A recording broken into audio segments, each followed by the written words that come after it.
Ngayon meron na rin tayong si Borbix, yung ating sasakyan. Always mga boss. Taon ka rin talaga palang namasukan, ano? Matagal. Oo. So ano yan, mga mumurahin lang. I mean, parang matatawag natin na low-end ba? Yes, no? yes, oo. Doon ka nag-umpisa talaga. Doon ako nag-umpisa. So ayun na nga, di low-end barbershop na namasukan ka. Paano naman dumating sa point na parang gusto ko nang magkaroon ng sariling shop. Yung ganon. Paano yung turning point mo doon? Ayun, nakaisip ako magkameron ng sariling shop nung mag-abroad ako.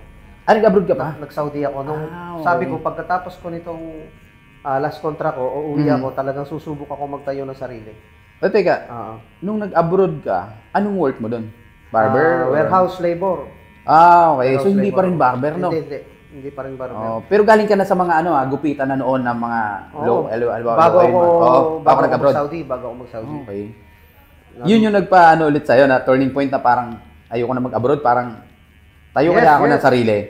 Oh, yeah, dahil naiisip mo talaga ay yung parang napabayaan mo yung passion mo yung sabi ko baka mamaya yung kamay ko hindi ko na maihawak ng gunting, kailangan maibalik ko ulit yung dati kong ginagawa. Kung ano yung skills na meron tayo, kailangan nating i-repress yan. Saka una sa lahat, dahil sa pamilya, number one yan, kaya nakakaisip tayong malayo, no? Oo. Ang maganda kasi dito, gusto mo yung ginagawa mo at the same time, nakapag-business ka, malapit ka pa sa pamilya mo. Masaya ka pa, no? Masaya. Yeah. Una kong branch doon sa tinira namin, dito sa, malapit din dito sa shop na ito, sa Mabuhay.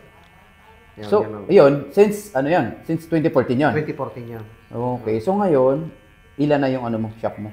Ngayon, tatlo na yung shop ko. Ayos, di ba? Dito rin sa area 2014. na to. So, nakatayo ka ng... Magkano ba yung Siyempre, nakapanood nila. Madali lang makapagtayo ng shop yan si Owen kasi nga, galing pala ng abroad yun eh.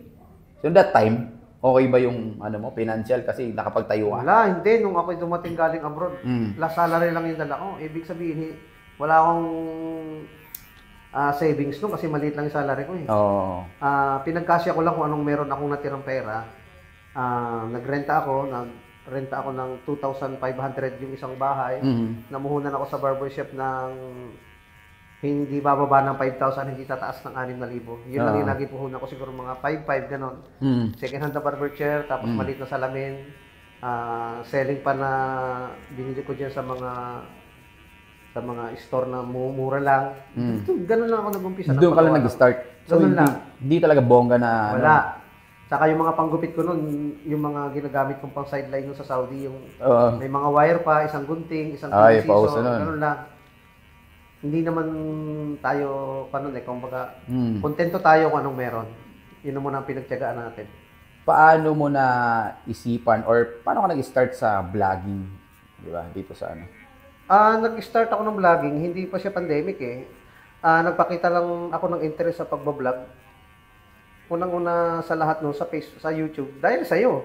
Ay, sa akin. Dahil sa'yo, dahil... Grabe naman yun. Dahil nakikita ko yung... Wala pa kasi nung time na yun, hindi pa masyadong napapansin ang Facebook sa pagbablog. Nasa YouTube talaga that time, mga 2018, 19, ayan, nasa YouTube pa. Na-inspire talaga ako doon sa mga gumagawa ng video tulad mo. Tapos, na-inspire din ako doon sa mga gumagawa ng magagandang gupit. Shout out sa'yo, Kap Raymond Villaret, yan sa Australia. Isa yan sa mga inspirasyon natin pagdating sa mga pagiging isang pasyonista pagdating sa paggugupit. Grabe yung mga obra niyan. Diyan ako unang na-amaze sa mga gupit niyan. Saka dito sa nagugupit sa akin, kay Caproni Cutters, diyan naman ako na-inspired para gumawa ng mga video. Kasi isa ito sa mga talagang nagbigay ng daan para maraming matutong magupit, saka marami ang mga nagdagdag kaalaman sa paggupit. Malaking tulong sa'yo, no? Parang grabe blessing, no? Grabe, hindi ko rin in-expect yan. Hindi ko akalain na mangyayari dahil, alam mo ba, sa totoo lang nun, Caproni, ang kilala ko lang na barbero ay yung kalapit ko lang. Walang social media, hindi ako mahilig mag-social media. Tapos tumitingin-tingin lang ako sa Facebook. Hindi ako mahilig mag-social media at saka wala naman kaming internet sa bahay nang hinayang ako. Nagpakita lang ako nakakita lang ako ng interest nung time nga na marami mga barbero naging aktibo sa social media. Na hindi ko rin nakalain na sa biro-biro kong pagbibideo lang. Meron palang... Alam mo ba kung saan nag-umpisa yung pagbibideo ko? Nung nag-apply ako noon kasi kahit may barbershop na ako, tumitingin pa rin ako ng mga hiring sa ibang bansa kasi nagkaka-interest ako doon sa offer ng malalaking salary. Kailangan daw ng video na nagugupit ako. Yun yung kauna-unahan kong paggawa ng video. Sir, kailangan namin ng video ninyo na kayo'y nagugupit. Papatunayan namin na barbero kayo. Kailangan namin na nagugupit kayo. Doon nag-umpisa yung kauna-unahang vlog ko na ako'y nagugupit. Siguro mga 2015, 16, gano'n. Hindi ko na ma-sure kung anong taon yun. Basta gano'n. Doon ako kauna-unahang gumawa ng video. Grabe yung social media, yung tinulong talaga sa atin, parang sa marketing, all about sa kung ano-ano pang bagay, no? Saka, sa saka alam mo tayo, kahit ikaw, ang purpose mo sa Facebook page natin o sa Facebook natin, pang-promote lang ng ating shop.